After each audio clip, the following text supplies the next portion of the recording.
Ever been told to pack up and leave your own land by someone clutching a clipboard like it's a grenade? That's how my Tuesday started. I was elbow deep in chicken feed, sweat dripping, when I turned to see her Melissa, blonde bob, wraparound shades, red pantsuit screaming, "I run the PDA." She stood on my dirt patch like she just planted a flag on Everest, barking, "You've got 10 minutes to vacate, or I'm calling the cops." I blinked, half expecting a camera crew to pop out. This was my land, bought with cash, built with my hands, 40 miles from nowhere in the Midwest. Who was this woman? I tried to keep it calm. "Ma'am, this is my property." Her eyes narrowed. "This land falls under the Willow Creek Homeowners Association, and you're violating Section 14 hostile aesthetics." Hostile aesthetics? I've seen worse in Fallujah. My gravel driveway, rainwater barrels, and chicken's meat pride and joy were apparently war crimes. I almost laughed, but Melissa wasn't joking. She leaned on my hand-welded fence, listing infractions like she was reading from a sacred scroll. My driveway was too aggressive. My barrels? An eyesore. My chickens? A noise violation. I don't even have neighbors unless you count Old Man Hank, who lives a mile off and talks to me via ham radio, once trading me whiskey for a tire. I'd moved here for peace, chickens clucking, dogs barking, maybe an armadillo rummaging.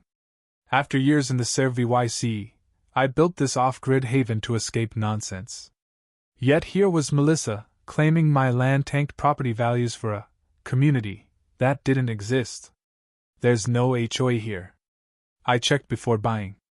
But she waved a PDF, crowing about the Greater Willow Creek Expansion Zone, approved in 1987. I squinted.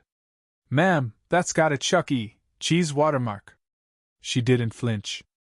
That night, I found a neon EVY tie-in notice taped to my ATV, typed in Comic Sans, signed, "President M. Thornton, Willow Creek Authority."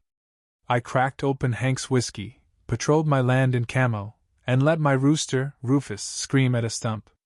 Life was good, but Melissa hit a nerve. This wasn't neighborly concern, it was a power grab, a one-woman dictatorship dreaming of potlucks and mandatory yard signs.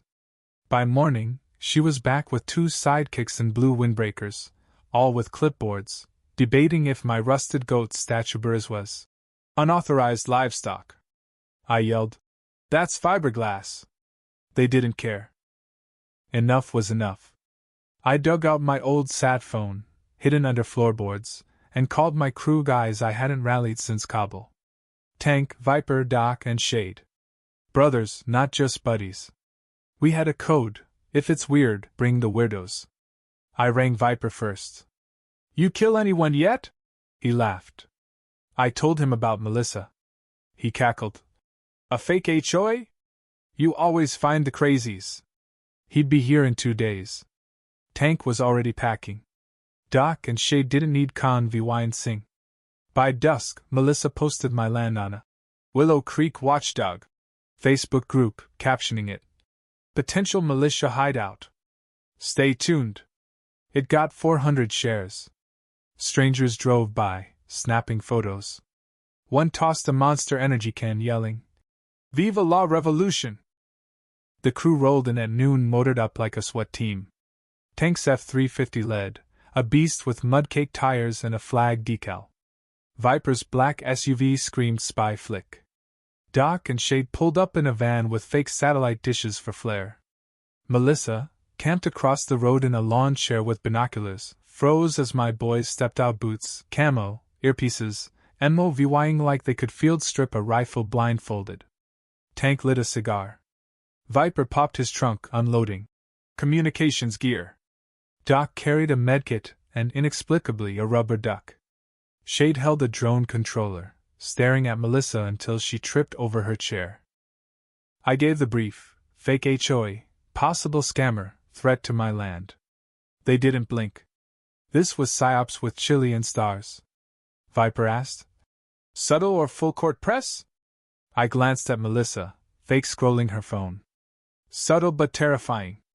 By nightfall, Operation Willow Wacko was live. Tank rigged sprinklers to douse trespassers, dubbed the Melissa Moat. Doc set trail cams feeding a monitor loop. Shade linked it to a server, programming clown music from Melissa's face.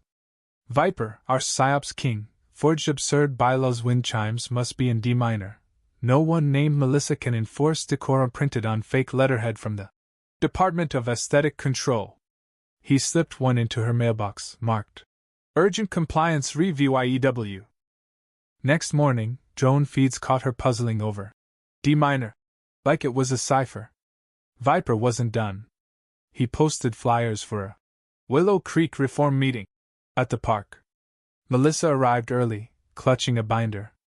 We hit her with a PA system. Doc reading bylaws deadpan, backed by Kazoo Star-Spangled Banner. Viper, posing as a citizen, asked, "What's your stance on alpaca zoning?" She stammered, "Alpacas?" Another guy queried, "Are drone bees livestock or utilities?" Melissa unraveled as the crowd piled on. We dug deeper. Shade hacked her public posts, uncovering a pattern: 3 towns, same scam, fake HOAs, DRIVYing out residents. She had a spreadsheet. Compliance wins, noting shed removed, and beige fence achieved. We sent it to a land rights lawyer. Drone footage of Melissa sniffing my compost like it was a bomb went viral, captioned, "When the HOA's fake, but the crazy's real." Melissa fought back, plastering flyers calling us mercenaries and claiming my satellite dish tapped NASA. She even filed a sheriff complaint. Lucky me, the deputy was my cousin Jake. He skimmed her fake bylaws, sighed. "She mentioned space chickens again?" He told her to scram or face charges. She stormed off, vowing to call the governor. We celebrated with beers by the fire. Rufus roosted on Tank's boot. Viper toasted, "To Melissa, may her clipboards rot." But she wasn't done. Channel 5 News showed up, tipped by her, asking about my paramilitary compound. Viper gave them a Tank saluting tomato flags, Doc claiming the chickens were stealth trained. Shade scanned the sky with a blinking balloon. The reporters bailed, baffled. The segment aired as "Man claims chickens are soldiers," showing Tank high-five-vying a goose. Melissa's next move? A drone buzzing my coop, spooking Rufus into a wheelbarrow faint. Shade jammed its signal, snagged its footage folders labeled "Chickens," "Suspicious Wheelbarrow," and sent it back blasting yakety sax. The internet ate it up. Memes exploded. Section 14B trended. At a town hall, Melissa's poster of militia proof, blurry photos, a crayon chicken with a grenade bombed when Hank played her radio rants about anarchist solar panels. The crowd roared. We threw Freedom Fest, a satire bash. Food trucks, a bounce house, Doc in a goat suit leading bureaucrat yoga. Over 200 came. The county clerk confirmed no HOA existed. Melissa tried one last stand, megaphoning CIVYC Harmony from her Prius. I loosed the chickens. They swarmed, snatching her clipboard. Rufus crowed like a demon. She fled, feathers in her hair.